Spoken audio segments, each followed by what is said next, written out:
Amit Tiwari classes में आपका स्वागत है, जहां आपको मिलता है गुणवत्तापूर्ण शिक्षा और आपके सभी प्रश्नों की जानकारी सहज और सरल भाषा में, जिससे आपके आत्मविश्वास को मिलेगी एक नई उड़ान। YouTube और Google पर अभी जुड़े अमित तिवारी क्लासेस से और पेज को सब्सक्राइब कर ले। बेल टैब को दबाना ना भूले और लाइक और शेयर जरूर करें और पाएं पढ़ाई से संबंधित अपने सभी समस्याओं का समाधान। Hello guys, Amit Tiwari classes में आप लोग का स्वागत है। अगर अभी भी आप लोग हमारे चैनल को सब्सक्राइब नहीं किए हैं तो चैनल को सब्सक्राइब कर लीजिए, क्योंकि मैं बोर्ड एग्जाम से रिलेटेड बहुत अच्छी अच्छी वीडियोज़ लेकर आता रहता हूँ। फिलहाल जो है मैं क्लास 10th का बिहार बोर्ड का जो 2021 में मैथ का पेपर हुआ था उसी का सोल्यूशन करा रहा हूँ, और इस पर मैं 4 वीडियोज़ बना चुका हूँ। मेरे प्लेलिस्ट में बहुत सारे ट्रिक्स और की वीडियो मिल जाएगी, आप लोग देख सकते हैं वहाँ पर। तो जो फिलहाल टॉपिक है उसमें 80 प्रश्न हल कर लिया गया है। आज क्वेश्चन नंबर 81 से आगे हम लोग करने वाले हैं। तो चलिए आते हैं अपने क्वेश्चन पे। प्रश्न संख्या 81 में कह रहा है 144 के अभाज्य गुणनखंड में 2 का घात क्या होगा। 2 का घातांक पूछा है, ठीक। घात या घातांक वही हो गया, तो 2 का घातांक हमें बताना है। तो चलिए 144 है तो सबसे पहले इसको फैक्टर करते हैं। तो सबसे छोटी संख्या से कटाते हैं। 2 से कटाए 72 मर्द में, 2 से कटाए ये गया 36 यानी कि 36, 2 से ये हो गया 18, 2 से हुआ ये 9 मर्द में, 3 से 3 और ये 3 से 1, यानी कि अगर हम 144 बराबर लिखें तो क्या लिखेंगे, 2 गुणे 2 गुणे 2 गुणे 2 4 बार आया है, और ये 3 गुणे 3, ठीक। तो 144 बराबर, इसको 2 के घात 4 है तो 2 के घात 4, क्योंकि 4 बार गुणा हुआ है 2, 3 के घात 2, यही हम लिखेंगे। अब इसमें कह रहे हैं कि अभाज्य गुणनखंड में 2 का घातांक कितना है। तो 2 का घातांक हमें कितना है, 4 दिख रहा है, तो 2 का घातांक हमारा आंसर हो गया 4। चलिए ऑप्शन पे आते हैं। तो 4 ये ऑप्शन नंबर सी में दिया है, तो इसलिए हमारा ऑप्शन हो गया सी। अब हम लोग प्रश्न संख्या 82 यानी कि 82 पाते हैं। इसमें लिखा है निम्नलिखित में से कौन सा अपरिमेय संख्या है। ऑप्शन दिया हुआ है √17, √100, √4 और √16 प्लस √25। तो सबसे पहले हम लोग जानते हैं परिमेय संख्या को रेशनल नंबर भी कहा जाता है। परिमेय संख्या क्या होती है, तो परिमेय संख्या वो संख्या है जो P/Q के रूप में लिखी जा सके, P/Q के रूप में लिखी जा सके और लिखी जा सके जहां P और Q एक पूर्णांक हो। P और क्या हो, एक पूर्णांक हो। इंग्लिश में बोले तो इसी को हम लोग इंटीजर्स बोल सकते हैं। P और Q एक पूर्णांक हो, और कंडीशन क्या रहता है कि Q जो है 0 के बराबर ना हो, Q ≠ 0 हो। ये परिमेय संख्या कहलाती है। तो अपरिमेय संख्या क्या होगी, अपरिमेय संख्या, तो अपरिमेय संख्या वो संख्या कहलाएगी जो P/Q के रूप में न व्यक्त की जा सके, रूप में न लिखी जा सके, यही होगी। और यही सब चीज़ें, बाकी ये वाला चीज़ हम लोग दोहरा देंगे, लिखी जा सके। इसके बाद डैश डैश डैश मैं लिख दे रहा हूँ क्योंकि आप लोग इसके उल्टा समझ लीजिए। अब आता है ऑप्शन नंबर 1 √17। तो ये देखिए यहाँ है, इसको √100 अगर हम लोग तोड़ें बी में तो ये √100 कितना हो जाएगा, 10। 10 को हम क्या लिख सकते हैं, 10/1, यानी कि 10/1 ये तो P/Q के रूप में लिखा जा सकता है। P का मान 10 हो गया, Q का मान 1, और यही कंडीशन कहता है कि Q 0 के बराबर नहीं होना चाहिए, तो Q 1 के बराबर है। तो ये तो क्या हो गया, ये तो परिमेय संख्या हो गया, ये वाला चीज़ क्या हो गया, परिमेय संख्या हो गया। चलिए इसमें आते हैं √4। तो ये भी तो √4 का मान 2 होता है, तो 2 को तो हम 2/1 लिख ही सकते हैं। ये भी P/Q के रूप में व्यक्त किया जा सकता है, जब P का मान 2 हो गया, Q का मान 1 हो गया, Q 0 के बराबर है नहीं, तो ये भी कौन सी संख्या हो गई, ये भी परिमेय संख्या हो गई। अब इस पे आते हैं तो √16 का मान होता है 4 और √25 का मान होता है 5। 4 5 ये कर दिए 9 हो गया, 9 को हम लोग 9/1 लिख ही सकते हैं, यानी कि P/Q के रूप में ये भी लिखा जा सकता है। तो ये भी कौन सी संख्या हो गई, ये भी परिमेय संख्या हो गई। अब हमसे अपरिमेय संख्या पूछा है, यानी कि √17 जो है ये अपरिमेय संख्या हो गई, और ये होती भी है। देखिए √17 होने का कारण क्या है, √17 को हम √17/1 तो लिख सकते हैं, P/Q, Q का मान यहाँ 1 हो गया, P का मान √17। लेकिन यहाँ पर क्या बोल रहा है परिमेय संख्या में, देखिए कि P और Q कैसी संख्या होनी चाहिए, एक पूर्णांक संख्या होनी चाहिए, यानी कि पूरा पूरा अंक होना चाहिए, न कि वो संख्या हमें रूट में होनी चाहिए। इसलिए ये जो है परिमेय संख्या नहीं है, √17 परिमेय संख्या नहीं है। यानी कि ऑप्शन की अगर हम लोग बात करें तो हमें ऑप्शन में √17 हो जाएगा, √17 यानी कि ऑप्शन ए में हमें दिख रहा है। क्वेश्चन नंबर 83 यानी कि 83 पाते हैं। इसमें लिखा है निम्नलिखित में से कौन सी अभाज्य संख्या है। कौन सा अभाज्य संख्या है, ऑप्शन है 91, 213, 41 और 501। तो हम लोग जानते हैं अभाज्य संख्या होती क्या है। अभाज्य संख्या वे संख्या है जो एक और खुद के सिवा वो किसी और संख्या से विभाजित नहीं हो। अगर हम लोग विभाजित नहीं हो, इसमें देखते हैं 91 में, तो 91 तो 7 गुणे 13 कर देने पर ये 13 से भी विभाजित है और 7 से भी, तो ये तो अभाज्य संख्या होगा नहीं। इसी तरह से अगर हम लोग 213 पर आए तो 3 1 4 4 2 6, यानी कि ये 3 से कटेगा तो 3 गुणे 71 हो जाएगा, यानी कि ये संख्या तो 3 से भी कट रहा है, ये 21 से भी कट रहा है, तो ये भी अभाज्य संख्या नहीं होगा। 501 पाते हैं तो 5 1 6 6 हो गया, तो ये भी संख्या 3 से कटेगी, 3 का भागा दे देंगे तो ये हो जाएगा हमारा 16 3 48 और 48 2 3 167। ठीक, तो ये भी संख्या, इसके भी मल्टीपल क्या क्या है, गुणज क्या क्या है, 3 और 167 है, तो ये भी संख्या अभाज्य नहीं है। तो इसमें अभाज्य संख्या कौन सी है, 41 है, क्योंकि ये संख्या एक और खुद के सिवा किसी और संख्या से नहीं कटेगी। तो ऑप्शन पे आते हैं हम लोग, तो ऑप्शन नंबर सी, ऑप्शन हो जाएगा सी। क्वेश्चन नंबर 84 पे आते हैं हम लोग। यहाँ लिखा है दो लगातार संख्याओं का मसा है। मसा हमसे पूछा गया है, यानी कि एचसीएफ पूछा गया है। तो ये तो देखकर ही हम बता सकते हैं कि इसका आंसर 1 होगा। चलिए ये दिखाते हैं कैसे होगा। मान लेते हैं दो लगातार संख्या, एक हमारे पास 3 है, दूसरा संख्या 4 है। चलिए इन दो संख्याओं का हम लोग मसा निकालते हैं। तो 3 का भागा 4 में दिए, 3 एकम 3, यहाँ से 1 बचा, 1 का भागा 3 में दिए, ये 3 मल्ट में चला गया। तो यानी कि एचसीएफ हमारा कितना हुआ, यानी कि एचसीएफ यानी कि इसी को हम लोग मसा बोलते हैं हिंदी में। मसा बराबर कितना हो गया, ये हो गया 1। तो हम लोग देख रहे हैं जब क्रमशः संख्या होती है, क्रम में जो संख्याएं होती हैं एक के बाद एक संख्या, इनका एचसीएफ क्या होता है, वो 1 होता है। चलिए एक और ट्राई कर लेते हैं। मान लेते हैं हमारे पास 4 और 5 है, तो सेम वही करेंगे, 4 के भागा 5 में, तो 4 एकम 4 चला गया, यहाँ से 1 हुआ, और ये 4 में यहाँ 1 से भागा देंगे, 4 मर्त में ये 4 कट जाएगा, यानी कि यहाँ से भी एचसीएफ क्या मिला, 1। तो इस तरह से आप लोग अगर क्रम वाली संख्या को देखेंगे तो उन लोग का मसा निकालेंगे तो 1 ही मिलेगा। तो आते हैं अब हम लोग ऑप्शन पे। तो इसमें ऑप्शन हमें दिख रहा है डी, यानी कि ऑप्शन हो जाएगा हमारा डी। चलिए क्वेश्चन नंबर 85 यानी कि 85 में आते हैं। इसमें कह रहा है निम्नलिखित में से कौन सा परिमेय संख्या है, और 4 ऑप्शन दिए हुए हैं, इसमें से देखकर बताना है। तो हम लोग जानते हैं परिमेय संख्या होती क्या है। तो परिमेय संख्या वो संख्याएं हैं जिसे p बटे क्यू के रूप में लिखा जा सके, p और q के रूप में लिखा जा, p बटे क्यू के रूप में लिखा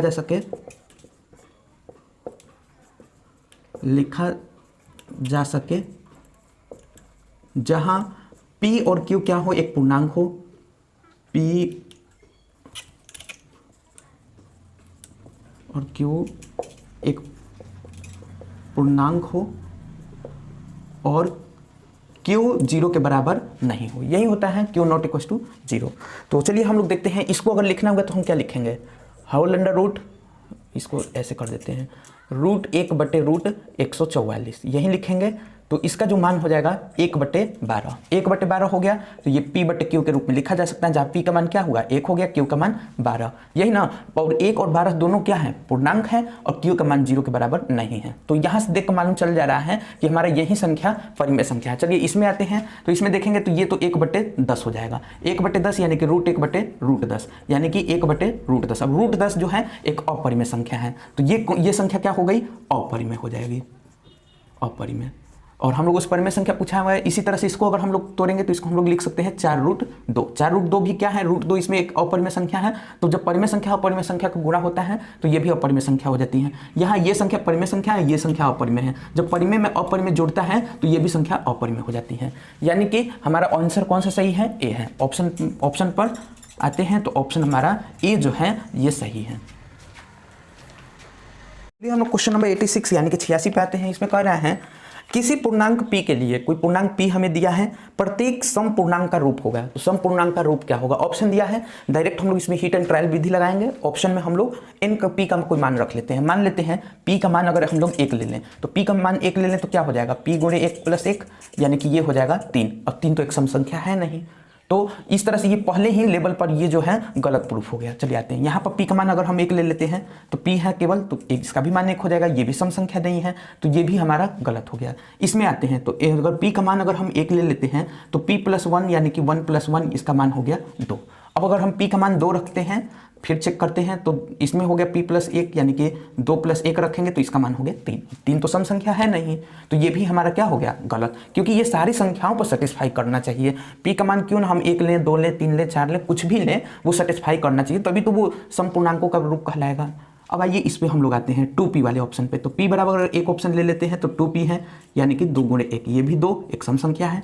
p बराबर 2 लेते हैं तो 2p है, यानी कि 2 गुणे 2, यानी कि ये भी हो गया 4, ये भी एक सम संख्या है। इसी तरह से p का मान अगर 3 हम ले लें तो 2p है, तो 2p यानी कि 2 गुणे 3 बराबर 6, ये भी एक सम संख्या है। यानी कि हम लोग कह सकते हैं 3 4 कुछ भी संख्या ले, ये जो है ये इसका सम का रूप है, सम पूर्णांक का रूप क्या है, 2p है। यानी कि ऑप्शन पर अगर हम लोग बात करें तो ऑप्शन नंबर डी हमारा सही है, ऑप्शन नंबर डी ये वाला सही है। क्वेश्चन नंबर 87 पर अब हम लोग आते हैं, यानी कि 87 नंबर। कह रहा है निम्नलिखित में से किसका दशमलव प्रसार अशांत है। अशांत इसी को इंग्लिश में हम लोग नॉन टर्मिनेटिंग बोलते हैं। ऑप्शन ए दिया है 23/50, 39/343 और 125/1600, 13/625। तो हम लोग जानते हैं अशांत संख्या क्या कहलाती हैं, यानी कि हिंदी में बोलें तो ऊपर वाले को हम लोग अंश बोलते हैं, नीचे वाले को हर, यानी कि हर इंग्लिश में इसी को हम लोग डेनोमिनेटर बोलते हैं। डेनोमिनेटर जब 2 के पावर m और 5 के घात n के रूप में न लिखा जा सके, के रूप में नहीं लिखा जा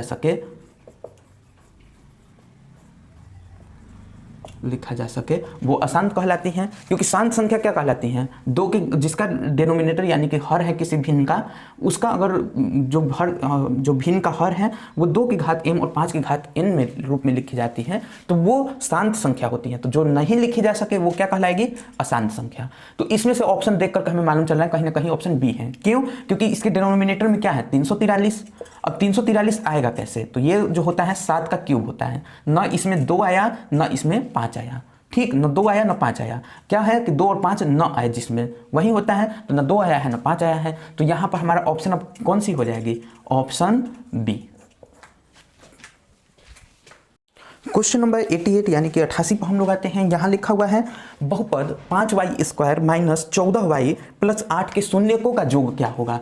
तो हम लोग मान लेते हैं हमारे शून्यक क्या है, क्योंकि ये घात 2 है तो इसके 2 शून्यक होंगे। 2 शून्यक हम मान लेते हैं कि हमारे एक शून्यक अल्फा है और दूसरा शून्यक बीटा है। फिर आगे आते हैं, इसमें a की मान क्या है, तो a की मान +5 है, b की मान -14 है, ये वाला -14 यानी कि y का जो कोफिशिएंट है वही यानी कि गुणांक वो b कहलाएगा, और y² का जो कोफिशिएंट है वो +5 है यानी कि कोफिशिएंट, इसे गुणज हिंदी में बोलते हैं। c का मान यहाँ क्या है, +8 है, ये मान हमें दिया हुआ है। तो अल्फा प्लस बीटा बताना है, यानी कि अल्फा प्लस बीटा का फॉर्मूला क्या होता है द्विघात समीकरण के लिए, -b/a।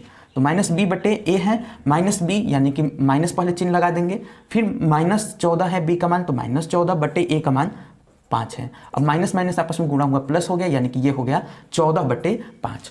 तो आते हैं अब हम लोग ऑप्शन पे अपना, तो ऑप्शन जो है हमें दिख रहा है ऑप्शन सी। ऑप्शन सी हो जाएगा इसका आंसर, तो ऑप्शन सी। चलिए आते हैं हम लोग क्वेश्चन नंबर 89 89 पे। इसमें कह रहा है एक शून्य परिमेय, यानी कि परिमेय संख्या है वो शून्य नहीं लेना है, क्योंकि शून्य भी तो एक परिमेय संख्या होती है, लेकिन आपको शून्य नहीं लेना है, इसलिए अशून्य परिमेय लिखा है। एक अशून्य परिमेय और अपरिमेय संख्या का गुणनफल होगा। तो अशून्य परिमेय संख्या हम मान लेते हैं कि हमारा क्या है, 2 है, और अपरिमेय संख्या मान लेते हैं हमारा √2 है। तो 2 गुणे √2 जब हम लोग करेंगे तो हमें क्या मिलेगा, 2√2। अब 2√2 है क्या, आखिर ये भी तो एक अपरिमेय संख्या ही है, क्योंकि √2 क्या है, √2 तो एक अपरिमेय संख्या है। क्यों? क्योंकि 1.414 ये मान इसका चलता चला जाता है, कटने वाला है नहीं, इसे p/q के रूप में हम लोग लिख नहीं सकते हैं। तो ये तो जो है अपरिमेय संख्या है। जब ये अपरिमेय संख्या है तो 2√2 भी तो अपरिमेय हुआ। क्यों हुआ? क्योंकि 2 का गुणा अगर हम 1.414 से कर दें तो ये भी तो फिर डैश डैश डैश आना निश्चित ही है, 2.828 ये डैश डैश डैश चलता चला जाएगा। तो इसे भी तो हम लोग p/q के रूप में नहीं लिख सकते हैं, यानी कि 2√2 भी एक अपरिमेय संख्या हुआ। इसी तरह से अगर मान लीजिए 5 गुणे √5 हम लोग कर रहे हैं तो ये भी 5√5 हो जाएगा, ये भी सेम वही है, अपरिमेय संख्या है। तो यानी कि हम लोग कह सकते हैं कि ये हमेशा क्या होंगे, अपरिमेय संख्या ही होंगे। ये हमेशा क्या होंगे, अपरिमेय संख्या होंगे। हमेशा परिमेय और अपरिमेय का गुणनफल जो होगा वो अपरिमेय संख्या ही होगा, अपरिमेय संख्या होगा, ये हमेशा होगा। तो चलिए अब हम लोग ऑप्शन पे आते हैं। तो ऑप्शन हमें दिख रहा है बी, तो ऑप्शन हम लोग कर देंगे बी। ऑप्शन बी जो है सही हो जाए। अब हम प्रश्न संख्या 90 पे आते हैं, यानी कि 90। इसमें कहना है बहुपद x² - 11 के शून्यक हैं। शून्यक हमसे पूछा गया है, तो सबसे पहले हम लोग देखते हैं शून्यक होंगे कितने। तो शून्यक कितने होते हैं, तो शून्यकों का जो संख्या होता है वो घात बताता है। किसी बहुपद का जो अधिकतम घात होता है उतनी शून्यक होती है। यहाँ पर अधिकतम घात कितनी है बहुपद का, 2 है, यानी कि शून्यकों की संख्या तो 2 होगी, तो 2 हमें आंसर तो बताना होगा। तो चलिए इसको कर लेते हैं। शून्यक निकालने के लिए हमेशा हम लोग बराबर 0 कर देते हैं। x² बराबर लिखेंगे, इसे हम 11 लिखेंगे। तो अब x का मान अगर हम निकालेंगे तो ये हो जाएगा +11 √11 भी, और एक हो जाएगा माइनस भी, दूसरा हो जाएगा -√11। क्यों होगा ये दोनों मान, क्योंकि अगर √11 गुणे √11 अगर हम किए तो भी तो रूट आपस में कट गए, ये 11 ही होगा, और -√11 गुणे -√11 किए तो भी ये 11 ही मिलेगा, क्योंकि माइनस माइनस प्लस हो जाएगा और √11 11 हो जाएगा। तो आई थिंक आप लोग समझ आ गया होगा। ऑप्शन की बात करते हैं तो इसमें ऑप्शन हमें दिख रहा है डी, ऑप्शन डी। तो हमारा ऑप्शन डी जो है करेक्ट हो गया। चलिए हम लोग आते हैं क्वेश्चन नंबर 91 पर। इसमें कह रहा है दिए गए समकोण त्रिभुज एबीसी में, ये हमारा समकोण त्रिभुज है, एंगल बी पर 90 डिग्री है। कह रहा है ए बी बटे ए सी का मान होगा। ए बी बटे ए सी का मान क्या होगा? ऑप्शन में देखने पर हमें दिख रहा है कि साइन कॉस सेक और कोसेक दिया है, मतलब हम लोग को ट्रिग्नोमेट्रिक रेशियोज फॉर्म में बताना है। तो सबसे पहले हम लोग जानते हैं ये अगर यहाँ पर हमारा कोण है, कोण का नाम अल्फा दिया है, तो इसके ठीक सामने वाली भुजा लंब कहलाती है। तो लंब तो हमारा क्या हो जाएगा? लंब यहाँ से मालूम चल रहा है कि लंब हमारा जो है ये हो गया बीसी।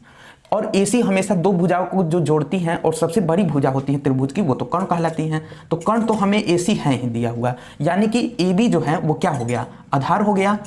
ए बी को अगर हम कहें तो क्या कहेंगे? इसे ही आधार कह देंगे। तो आधार कहते हैं हम, तो ए बी बटे ए सी, ए बी का मान यानी कि आधार हो गया, ए बी ही तो आधार है, तो ए बी को आधार लिख दिए। ए सी को हम कहेंगे क्या? कर्ण, तो कर्ण कह देंगे। अब आधार बटे कर्ण, ये फॉर्मूला किसका होता है? तो ये होता है कॉस थीटा, कॉस थीटा। अब थीटा की जगह हमें क्या दिया है? थीटा बराबर प्रश्न में तो अल्फा दिया है, तो थीटा को हम अल्फा से रिप्लेस कर देंगे, यानी कि कॉस अल्फा हमारा आंसर हो जाएगा। अगर ऑप्शन की बात करें तो ऑप्शन बी में हमें दिख रहा है, तो ये हो जाएगा हमारा ऑप्शन बी। अब हम लोग प्रश्न संख्या 92 पे आते हैं, 92 पे। इसमें कह रहा है यदि कोसेक थीटा बराबर बी बटे ए हो तो सेक थीटा का मान बताइए। तो कोसेक थीटा का मान हमें दिया है बी बटे ए। कोसेक थीटा होता क्या है? तो साइन थीटा का उल्टा होता है, साइन थीटा होता है लंब बटे कर्ण, तो ये हो जाएगा कर्ण बटे लंब। यही चलिए यहाँ से हम लोग आधार तीसरी भुजा निकाल लेंगे। जब आधार हम लोग निकालेंगे तो ये क्या हो जाएगा? आधार बराबर कर्ण का स्क्वायर माइनस लंब का स्क्वायर, यही होता है। तो लंब का स्क्वायर हम कर देंगे, यानी कि कर्ण का स्क्वायर यानी कि बी का स्क्वायर माइनस ए का स्क्वायर, यही हो जाएगा आधार। अब सेक थीटा बराबर हम लोग लिख देंगे। तो सेक कर्ण का मान यहाँ बी है, लंब का मान ए है, और आधार हम लोग ये इतना निकाल चुके हैं। सेक थीटा बराबर हमारा फॉर्मूला क्या होता है? ये कॉस थीटा का उल्टा होता है, कॉस थीटा आधार बटे कर्ण होता है, तो ये हो जाएगा कर्ण बटे आधार। कर्ण बटे आधार, कर्ण का मान हमें कितना दिया है? तो कर्ण का मान बी है, आधार का मान under root B square minus A square. चलिए अब हम लोग ऑप्शन पे आते हैं। तो ऑप्शन ये हमें दिख रहा है ऑप्शन ए में, ऑप्शन ए में दिख रहा है, यानी कि हमारा ऑप्शन कौन सा सही हो गया? ए। चलिए अब हम लोग प्रश्न संख्या 93 यानी कि 93 पे आते हैं। इसमें कह रहा है tan 1 डिग्री है, tan 1 डिग्री, और दशमलव जैसा जो दिख रहा है वो कंफ्यूज नहीं होइएगा आप लोग, उसका मतलब होता है डॉट मल्टीप्लिकेशन, ठीक है? वो मल्टीप्लिकेशन है यानी कि गुणा है। तो गुणे का चिन्ह tan 2 डिग्री, tan 3 डिग्री, इस तरह से करते हुए tan 89 तक गया है। तो अगर हम इसे लिखें तो क्या लिख सकते हैं? tan 1 डिग्री गुणे tan 89 डिग्री, इस तरह से लिख देंगे, एक साथ इन दोनों को लेते आएंगे। इसी तरह से tan 2 डिग्री गुणे tan 88 डिग्री, ये हम लिख सकते हैं गुणा। तो इन लोग का हम पेयर में करेंगे। क्यों ऐसा करेंगे? क्योंकि हम कटाने के लिए जाएंगे, और जब कटाने के लिए जाएंगे तो एक जो tan 90 माइनस थीटा जो होता है वो कॉट थीटा होता है, हम लोग जानते हैं। तो इसी तरह से डैश डैश डैश चलेगा, आगे जा करके हमें मिलेगा tan 44 degree plus tan 46 degree, ये हो जाएगा गुणे tan 45 डिग्री हमें बच जाएगा, तो tan 1 हो जाएगा 45 डिग्री, ठीक। अब हम लोग जानते हैं tan 90 माइनस थीटा जो होता है वो होता है कॉट थीटा, कॉट थीटा।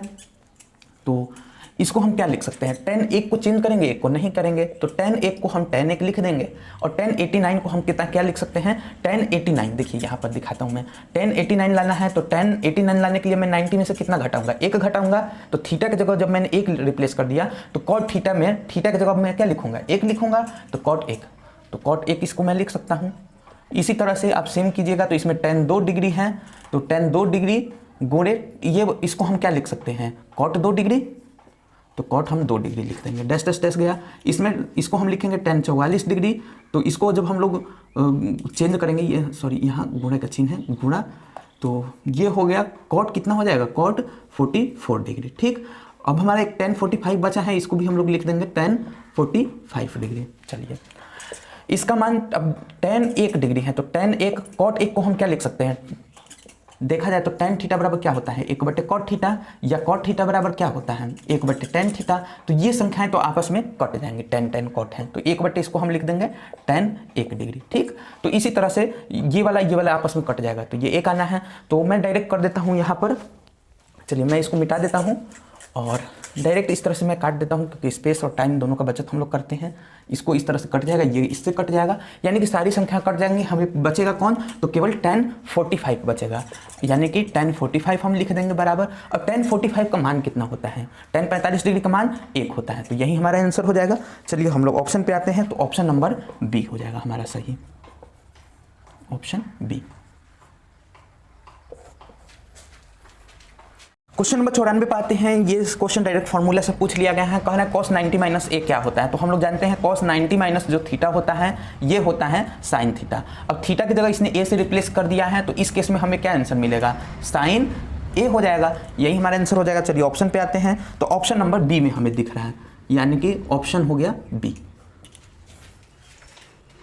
चलिए अब हम लोग प्रश्न संख्या 95 यानी 95 पे आते हैं। इसमें कह रहा है यदि a बराबर 35 डिग्री तो साइन ए गुणे कोसेक ए का मान बताइए, यानी कि ए को हमें 35 डिग्री से रिप्लेस कर देना है, तो साइन 35 डिग्री गुणे कोसेक 35 डिग्री का मान बताना है हमें, तो कोसेक हम लिख देंगे 35 डिग्री। अब हम लोग जानते हैं कि साइन थीटा बराबर क्या होता है, 1 कोसेक थीटा, या यही बोले तो कोसेक थीटा बराबर क्या होता है, तो ये भी होता है 1 साइन थीटा। तो यही चीज़ हम जो है इसको रिप्लेस कर देंगे, एक को चेंज करेंगे एक को नहीं। तो चलिए हम इसको जस्ट ज्यों का त्यों लिख देते हैं, साइन 35 डिग्री। अब इसको हमें लिखना होगा कोसेक 35 डिग्री को हम क्या लिखेंगे, 1 साइन 35 डिग्री, यही तो लिखेंगे, तो साइन 35 डिग्री हो गया। और साइन 35 डिग्री और ये वाला आपस में कट गया, हमें मिला कितना, 1 मिला, तो 1 मिला। ऑप्शन पर अगर बात करें तो ऑप्शन हमें दिख रहा है, ऑप्शन हो गया सी हमारा आंसर। अब हम लोग प्रश्न संख्या 96 यानी कि 96 पाते हैं। इसने लिखा है यदि 3 थीटा बराबर 90 डिग्री हो तो कॉस थीटा का मान क्या होगा। देखिए अगर मान लेते हैं थीटा है, अगर 3x बराबर अगर 90 डिग्री रहता तो हम लोग x बराबर क्या लिखते हैं, 90/3 यानी कि 30 डिग्री। तो सेम वही चीज हम लोग को यहाँ करना है। थीटा बराबर कितना हो जाएगा, 90/3 यानी कि थीटा का मान हमें निकल गया 30 डिग्री। अब थीटा का मान 30 डिग्री निकल गया, ये थीटा का मान हम यहाँ लिख देंगे, यानी कि कॉस थीटा बराबर कॉस 30 डिग्री। और कॉस 30 डिग्री ये किसके बराबर होता है, तो साइन 60 के बराबर होता है। साइन 60 या cos 30 किसके बराबर होता है, तो इसका मान होता है √3/2। यानी कि अब हम लोग ऑप्शन पे आते हैं, तो ऑप्शन नंबर ए में हमें दिख रहा है, तो ऑप्शन जो हो गया हमारा ए, ये सही हो गया। चलिए हम लोग प्रश्न संख्या 97 यानी 97 पे आते हैं। यहाँ लिखा है यदि एक वृत्त का क्षेत्रफल 154 सेंटीमीटर स्क्वायर है तो इसकी परिधि क्या होगी। इसकी परिधि हमसे पूछा गया है। चलिए वृत्त का क्षेत्रफल हम लोग जानते हैं क्या होता है, पाई आर स्क्वायर बराबर 154 सेंटीमीटर है, तो 154 सेंटीमीटर स्क्वायर हम लिख देंगे। तो पाई का मान कितना होता है, 22/7 गुणे आर स्क्वायर बराबर 154। तो आर स्क्वायर बराबर क्या लिखेंगे हम लोग, 154 गुणे 7/22। अब इस 22 से ये जो है 7 मार्क में कटा, यानी कि आर स्क्वायर बराबर 7 गुणे 7। तो अब देखिए 2 पेयर है 7 का, यानी कि आर बराबर हम क्या बोलेंगे, इसे 7 बोलेंगे। आर बराबर जब हम 7 बोल रहे हैं तो परिधि क्या होगा, तो वृत्त की जो परिधि होती है, वृत्त की परिधि यानी कि परिधि परिमाप ये सब क्या होता है 2πr, यानी कि 2 गुणे पाई का मान हम लोग 22/7 ले लेंगे। आर का मान 7 हम निकाल चुके हैं, यहाँ से ये कट गया, 22 दूनी ये हो गया 44 और ये हो जाएगा सेंटीमीटर, क्योंकि परिधि परिमाप एक लंबाई है तो लंबाई के साथ सेंटीमीटर इसका लगता है। तो मतलब मीटर में है तो मीटर में ही रहेगा, सेंटीमीटर है तो सेंटीमीटर ही, इसमें कोई वर्ग और क्यूब होता नहीं है। तो चलिए आते हैं हम लोग ऑप्शन पे, तो ऑप्शन में हमें सी, ऑप्शन में हमें दिख रहा है कि हमारा ऑप्शन कौन सा है, सी है। चलिए हम लोग आते हैं, प्रश्न में लिखा है sec theta plus ten theta गुणे 1 माइनस साइन थीटा, इसका मान क्या होगा। तो ये ऐसे सब क्वेश्चन बनाने के लिए हमारे पास बहुत सारे मेथड है। या तो हम थीटा का मान कोई स्पेसिफिक ले लेंगे, 30 डिग्री 45 डिग्री कुछ भी, और ऑप्शन में रख करके हम लोग चेक कर सकते हैं हिट एंड ट्रायल विधि से कौन सा ऑप्शन सेटिस्फाई कर रहा है। नहीं तो डायरेक्ट अगर हम लोग को फॉर्मूला आता है हम लोग फॉर्मूले पर रख सकते हैं। सेक थीटा है तो इसको हम लोग 1/cos थीटा लिख सकते हैं। टेन थीटा है तो टेन थीटा को हम क्या लिखेंगे, साइन थीटा/cos थीटा, ये चीज़ लिख सकते हैं। और ब्रैकेट में है यहाँ 1 माइनस साइन थीटा, तो ये हमारा हो गया। इतना बटे 1 भी लिख सकते हैं, कोई दिक्कत है नहीं। cos थीटा का जो लस हो जाएगा ये हो गया cos थीटा कट जाएगा, ये हो गया 1 प्लस साइन थीटा, और यहाँ है 1 माइनस साइन थीटा। तो देखिए यहाँ पर अब साइन थीटा का 1 प्लस साइन थीटा गुणे 1 माइनस साइन थीटा क्या होगा, हम लोग जानते हैं a प्लस बी गुणे a माइनस बी, ये क्या होता है a square minus B square. Same concept पर रखने के बाद हमें यहाँ पर क्या मिलेगा, इन दोनों का जब गुणा होगा तो 1 का square minus sine square theta divided by ये कॉस थीटा का 1 से गुणा होगा, ये हो गया कॉस थीटा। अब हम लोग जानते हैं कि sine square theta plus cos square theta ये होता क्या है, 1 होता है। तो अगर 1 माइनस कोई साइन स्क्वायर थीटा, यहाँ से कॉस स्क्वायर थीटा हम लोग निकालें तो क्या होगा 1 माइनस साइन स्क्वायर थीटा, यही होता है। तो इस वैल्यू को हम कॉस स्क्वायर थीटा का मान जो होता है 1 माइनस साइन स्क्वायर थीटा के बराबर होता है। तो ये 1 का स्क्वायर तो 1 ही हो गया, 1 माइनस साइन स्क्वायर थीटा बटे कॉस थीटा। अब क्या करेंगे हम, इस वैल्यू को हम किससे रिप्लेस कर सकते हैं, कॉस से कर सकते हैं कि नहीं, तो कॉस से रिप्लेस कर देंगे, यानी कि कॉस स्क्वायर थीटा बटे कॉस थीटा। और कॉस थीटा से कॉस स्क्वायर थीटा कटेगा तो हमें मिलेगा क्या, कॉस थीटा मिलेगा। तो यही हमारा आंसर हो जाएगा, यानी कि हमारा आंसर मिल चुका है कॉस थीटा। ऑप्शन की बात करें तो ऑप्शन हमें सी दिख रहा है, ऑप्शन सी। अच्छा, इसने किसी ने वो टिक ए पर मारा है, तो खैर उस पर आप मत जाइए, ए ऑप्शन नहीं होगा, वो जिसका पेपर है उसने गलत मारा हुआ है, ठीक है। यानी कि इसका आंसर होगा कॉस थीटा, यानी कि ऑप्शन की बात करें तो सी। उन्होंने गलत टिक मारा है, उसको आप लोग इग्नोर कीजिए। चलिए हम लोग क्वेश्चन नंबर 99 देखते हैं। इसमें कह रहा है यदि एक स्तंभ की छाया की लंबाई, स्तंभ की छाया की लंबाई स्तंभ की ऊंचाई से 3 गुनी है, √3 गुनी है, मतलब √3 गुणे स्तंभ की चौड़ाई कर दे तो वो हमें क्या मिल रहा है, लंबाई मिल रहा है। तो सूर्य का उन्नयन कोण होगा, सूर्य का उन्नयन कोण कहते किसे हैं, यानी कि यहाँ मान लेते हैं हमारे सूर्य उगे हुए हैं, तो धरातल से बना हुआ कोण ही तो उन्नयन कोण कहलाता है। और ये वाला ऊपर से जो कोण बनता है उसे हम लोग अवनयन कोण कहते हैं, यानी कि डिप्रेशन कहते हैं। इसे हम लोग एंगल ऑफ एलिवेशन या उन्नयन कोण कहेंगे, यानी कि हमें ये वाला थीटा का मान बताना है, ठीक। तो ये कितना है, मान लेते हैं कि इसकी जो ऊंचाई है, यहाँ पर चौड़ाई नहीं सॉरी ऊंचाई है, ऊंचाई हम मान लेते हैं कि ये हमारा कितना है, x है। तो यानी कि हमें छाया इसके कारण ये इसका जो छाया है ये कहाँ बनेगा, इधर के साइड बनेगा, इस स्तंभ की छाया तो इधर ही बनेगी, BC छाया कहलाएगी। तो छाया का ऊंचाई कितना होगा, √3 गुणे x, इसको हम लोग बोल सकते हैं √3x। चलिए अब थीटा के केस में हम लोग देखें तो थीटा के सामने वाली भुजा क्या है, थीटा के सामने वाली भुजा लंब कहलाती है, यानी कि लंब का मान हमें दिया हुआ है, लंब बराबर AB बराबर x, ठीक। तो ये तो कर्ण हो गया, AC कर्ण हो गया, यानी कि BC कहीं ना कहीं हमारा क्या है, आधार है। BC जो है ये हमारा आधार है, और आधार का मान है √3 गुणे x।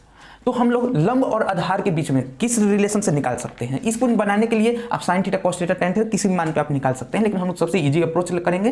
तो ये है लंब और आधार का रिलेशन, हम लोग टेन से निकाल सकते हैं या कॉट से डायरेक्ट, ठीक। तो टेन थीटा बराबर होता क्या है, लंब बटे आधार, यही होता है। तो टेन थीटा को हम टेन थीटा लिख दिए, लंब का मान कितना है x है, आधार का मान कितना है √3x है, इस x से ये x कट गया, यानी कि टेन थीटा का मान हो गया 1/√3। अब टेन थीटा का मान 1/√3 किस थीटा के लिए होता है, तो थीटा जब 30 डिग्री होता है तब टेन थीटा बराबर 1/√3 होता है। तो ऑप्शन पर आते हैं हम लोग, यानी कि ऑप्शन नंबर हमारा कौन सा हो गया, ए, ऑप्शन ए हमारा जो है करेक्ट हो गया।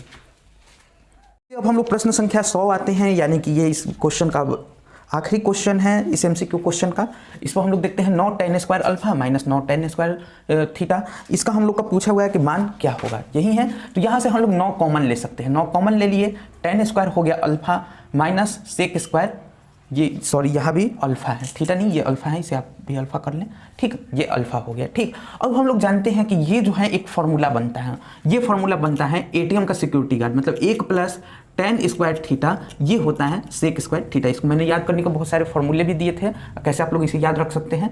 तो अगर tan स्क्वायर मैं थीटा कहूँ, tan स्क्वायर थीटा और सेक को इधर ला दूँ तो माइनस सेक स्क्वायर थीटा हो जाएगा। ये किसके बराबर हो जाएगा, tan, और ये इधर हो गया तो ये एक इधर चला जाएगा, तो इधर जाने पर चिन्ह चेंज हो जाएगा, यानी कि -1 के बराबर हो जाएगा ये चीज़, ठीक। तो यहाँ पर देखिए tan square alpha minus sec square alpha है, थीटा की जगह अल्फा है, तो यहाँ हम क्या लिख सकते हैं -1, यानी कि 9 गुणे -1, ये इसका मान कितना हो गया, -9 हो गया। अब हम लोग ऑप्शन पे आते हैं, तो ऑप्शन नंबर बी में हमें दिख रहा है, तो इसका आंसर हो गया ऑप्शन बी। आई थिंक आप लोग को बहुत अच्छा समझ आ गया होगा। तो चलिए गाइज, आज का जो 20 प्रश्नों का सेट था वो हमने पूरा कर लिया, और इसी के साथ जो क्लास 10वीं का बिहार बोर्ड का था, ये MCQ के सारे प्रश्न हम लोगों ने देख लिए, 100 के 100 प्रश्न। और आप लोग क्या कीजिए कि इस वीडियो को बहुत अच्छी तरह से ध्यान में रखते हुए सारे क्वेश्चन को लगा लीजिए, क्योंकि बोर्ड एग्जाम में क्वेश्चन रिपीट भी करते हैं, और साथ ही साथ जो क्वेश्चन का पैटर्न तो सेम रहने वाला है, तो इसलिए आपको प्रैक्टिस भी हो जाएगी, सेल्फ कॉन्फिडेंस भी आ जाएगा। और दूसरा चीज़ है कि क्वेश्चन हो सकता है कि आंकड़े चेंज कर करके वही सेम क्वेश्चन आधारित कुछ पूछ लें, तो अगर 10-20 क्वेश्चन भी इस तरह से मिल जाते हैं आप लोगों को तो बहुत बेनिफिट आप लोग को मिल जाएगा। तो आप लोग लगाइए। और दूसरी चीज़ ये है कि जो जितनी भी बाकी सब्जेक्ट हैं क्लास 10th की जो साइंस वाइंस हैं ये सब भी बहुत जल्द चैनल पर आ जाएगा। और क्लास 12th वालों के लिए भी जो है प्रीवियस ईयर पेपर बहुत जल्द आने वाला है। और इसके साथ साथ स्टडी कंटेंट ट्रिक्स ये सब हमारे रेगुलर इस चैनल पर आते रहेंगे। तो रेगुलर आती रहेगी वीडियोज़। तो हम तो यही कहेंगे कि आप लोग अभी तक हमारे चैनल को नहीं सब्सक्राइब किए हैं, चैनल को सब्सक्राइब कर लीजिए। और जो लोग बोर्ड एग्जाम देने वाले हैं या जो लोग पढ़ाई से जुड़े हुए हैं वो हमारे चैनल से जुड़ जाएँ। और इसी के साथ मैं कहूँगा कि आप लोग जुड़ने का जितना जल्दी हो सके प्रयत्न कीजिए। तभी तक के लिए धन्यवाद।